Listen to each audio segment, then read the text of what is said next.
What up, though? It's your boy Big Snoop DL Double J. Oh my God. Gotta give a shout out to DJ Magix. You can hit him up at his Instagram. It's Magix the Man at MAGIXTHEMAN.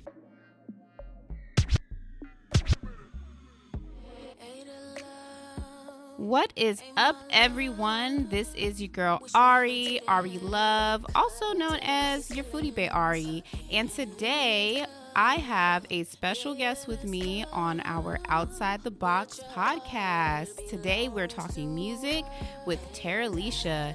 And you may know Terilisha from season 2 of The Circle.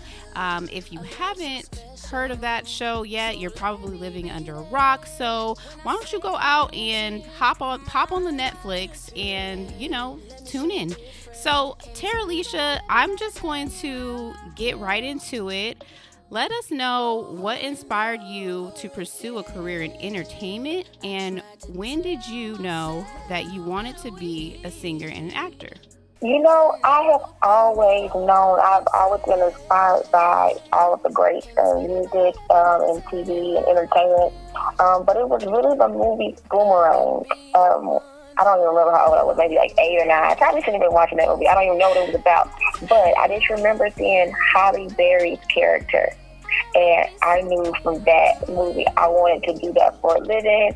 We had the soundtrack, and I knew I wanted to make music. Like Tony Braxton and Babyface are like the reason that I am a singer. So since a child, like as long as I can remember, I've always wanted to do it. But that movie like really solidified it for me. Like I really want to do it. Yes, Boomerang is a classic, and I agree. Halle Berry, she just looks so beautiful in that movie, and she acted so well. And we probably shouldn't have been watching that movie, but hey, it is what it is. Right. And so if I'm not mistaken, when you were on The Circle, you were a full-time substitute teacher, right? Well, yes and no. We filmed The Circle during quarantine.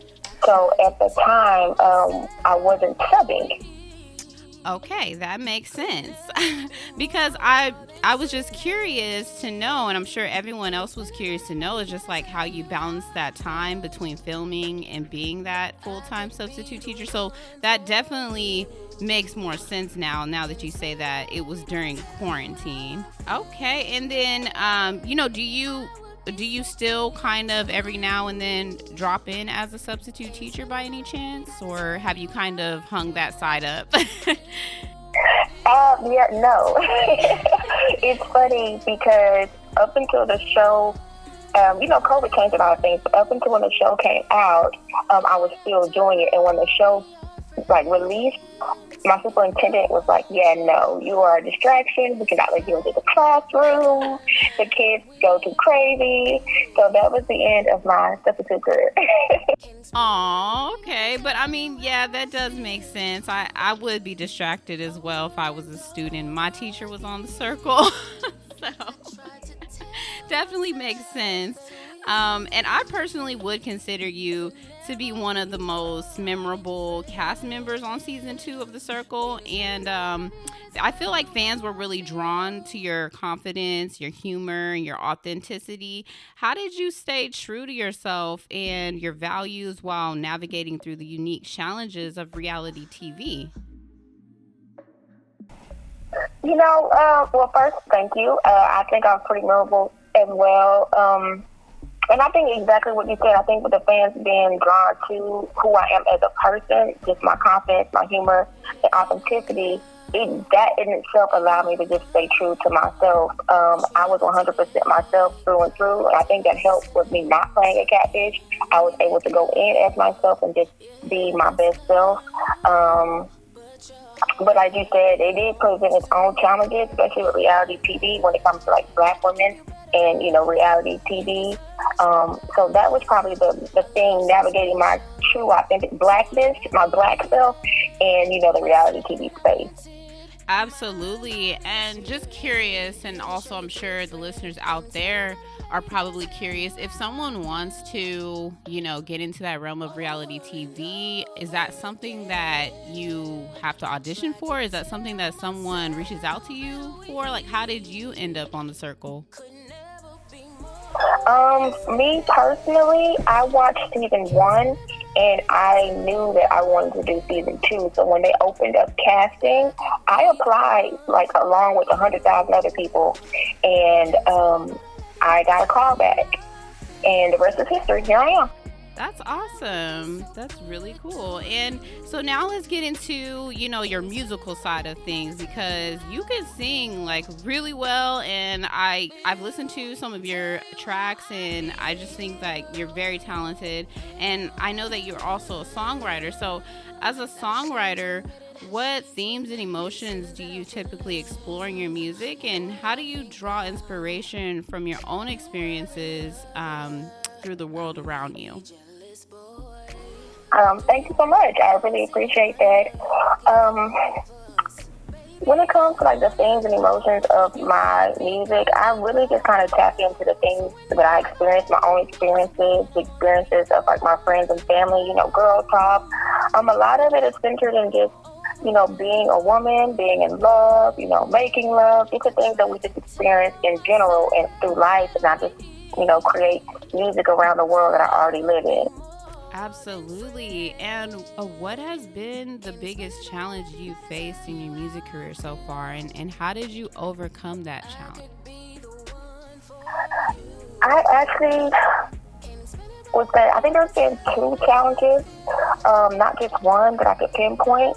I think the first thing is growing up with the desire to do music, but not necessarily having the push behind me has made it kind of hard.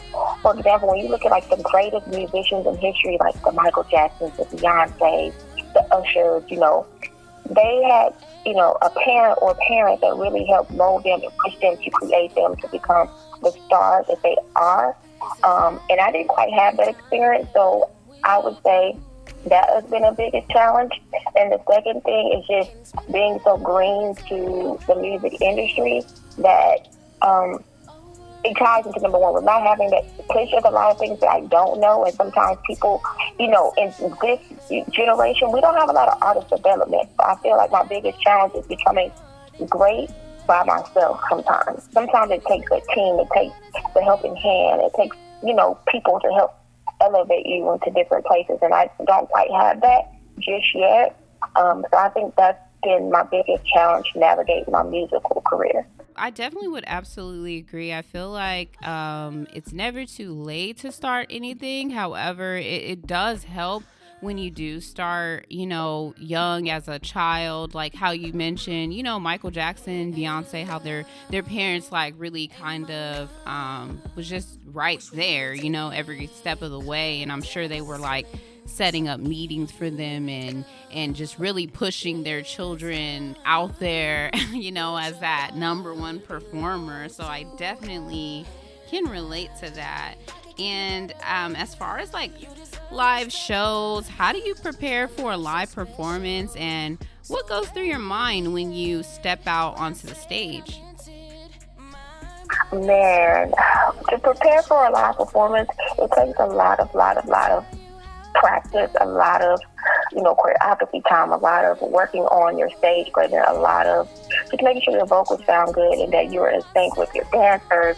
So it's just a lot of prep before you even hit that stage. But once you hit that stage, what goes through your mind is just killing it. Just for me, I just want to make sure I give, the audience the best show, the best time. I want them to, just enjoy their time, there with me. So I really like that aspect of pouring myself onto that stage for my fans.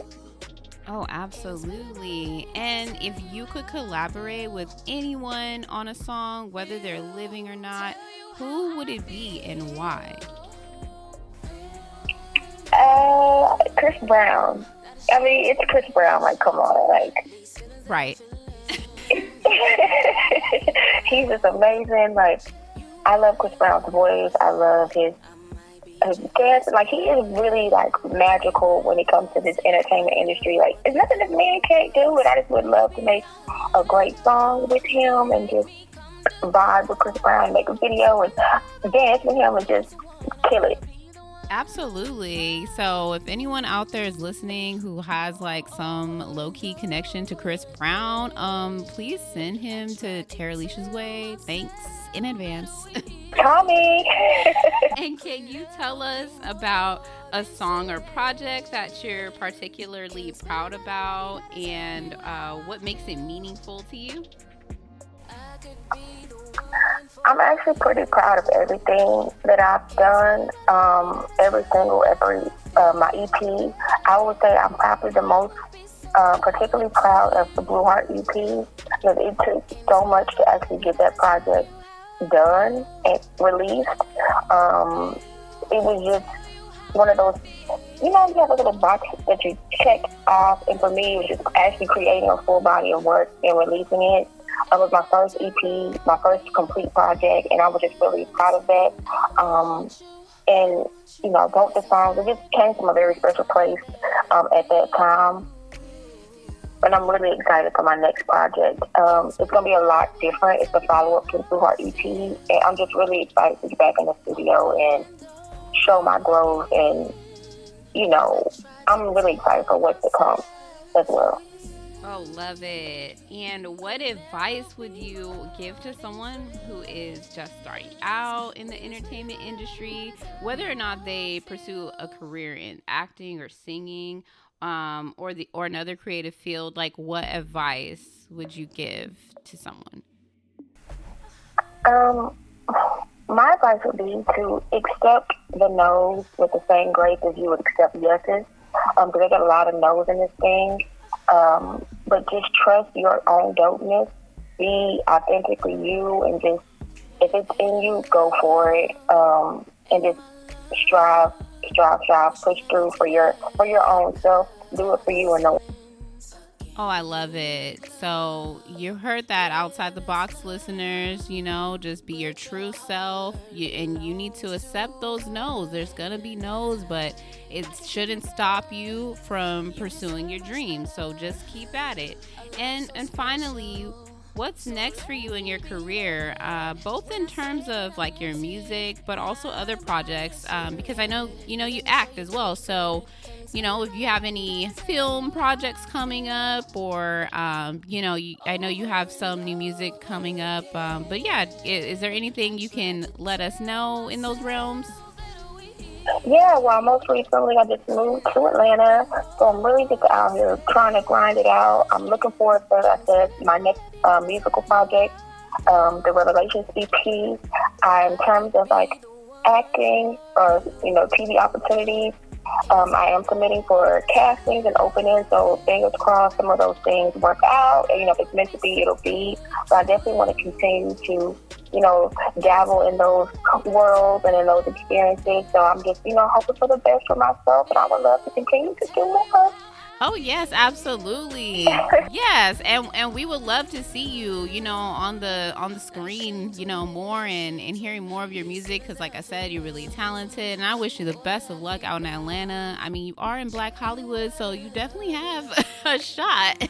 Yes, exactly. Yes, and so with that being said, just let everyone know, how they can keep up with you, how they can follow you on your socials. You can follow me on all social platforms at Terilisha. That's Terilisha. That's Twitter, Facebook, Instagram, TikTok. All of your social platforms. I'm there. Holla at me. All right, you heard Terilisha. She said to holla at her. So y'all go ahead and follow her. Keep up, with what she's doing. Terilisha had such a great time speaking with you. Until next time, everyone, just keep thinking outside of the box.